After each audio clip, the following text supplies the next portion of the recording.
That includes rent control, universal child care, and free and fast buses. Tell New Yorkers tonight how you're going to pay for all of this in 1 minute, if you can. Look, a lot of people have called even my campaign a non-starter when we first began. And now I stand before you proud to be the Democratic nominee who got the most votes in city primary history.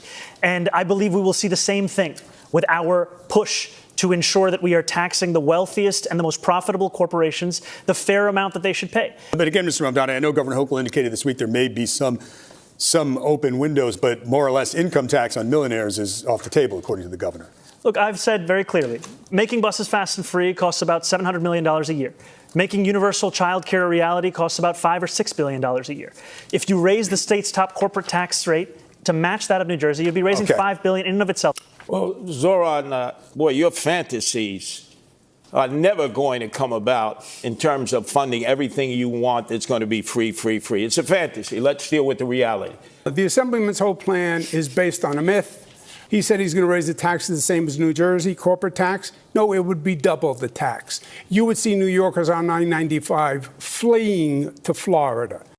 Governor Cuomo is 100% right, but I digress. And just over the bridge in New Jersey, Republican Jack Ciattarelli is closing the gap on Democrat Mikey Sherrill. According to a Fox News poll, get this, Ciattarelli is now trailing by only 5 points among likely voters after trailing by 8 points last month. Sherrill, on the other hand, losing points on honesty and trust among registered voters, dropping 4 points since September. Ciattarelli losing just 1 point in that category. All right, so we have a lot to go over now. Let's begin, of course, let's go in New York City. So in New York City, Mamdani needed a knockout. Cuomo needed a knockout. Yeah, showing that.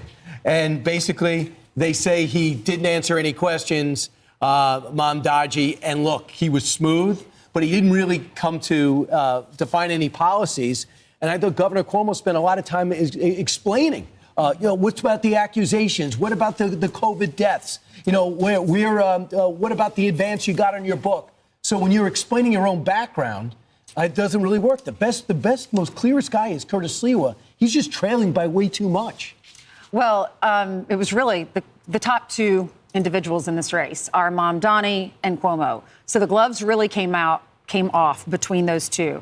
And Mamdani said he would not denounce globalize the Intifada and said he was horrified by the genocide of the Palestinians. And remember on Martha's show, he said, I really don't have an opinion on whether or not Hamas should put down their weapons. When he was asked about that, he said, of course, I believe they should lay down their arms. Yeah, how do you do that 2 days later? I mean, that's how you know you can't trust anything that he said. He was given an opportunity in a show to just condemn Hamas and go after it. And then 2 days later, he all of a sudden gets an answer for it. And he said that Israel shouldn't be a Jewish state. Right. He said that in the past. But do you understand? That's how we feel. But do you know the next generation of Americans, even Republicans, are not pro-Israel? Oh. So he's worried about, doing the thing that would help him with mainstream. But he didn't get a bulk of mainstream. He got new voters. So how do you not alienate them? Plus, he probably agrees with them. Right. And go ahead and try to win the general population. Well, in a Fox News poll, voters were asked, what's the number one problem facing New York City? And the most said crime, 25%. 20% said the cost of living. 16% lack of affordable housing. And 8% homelessness and mental health. I would just add to this, when you say crime is the number one thing, it comes, how does Mamdani want to handle crime? He has not agreed to renew Jessica Tisch, who's done an unbelievable job here. He says he's not ready to make a decision. That would be the biggest layup. And he's got this must drive me crazy. The Civilian Complaint Review Board. No, he can't explain what it's going to do, but his board will decide how cops will be punished or not punished, fined or fired. And you never take that away from the commission. How is that going to work out? This is the shocking part when it comes to the people and the candidates that they trust for the best job on cost of living.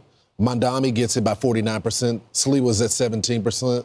Cuomo's at 32%. On housing, 49% is for Mamdani, 16% for Sliwa, 33% for Cuomo. And Ainsley, when it comes to taxes. Yeah, Mamdani's winning. Look at that. He gets 47% on taxes. And then crime, he gets the most with 40%. They trust him the most. He'll do the better job, they say.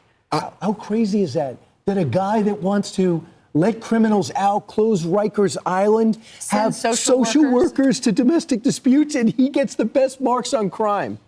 I'm not a New Yorker, so maybe You I don't- live in New York. I don't You pay taxes understand. here. I don't understand the connection. Maybe there's just a different. I get the housing thing because he's talking about affordability and all of this.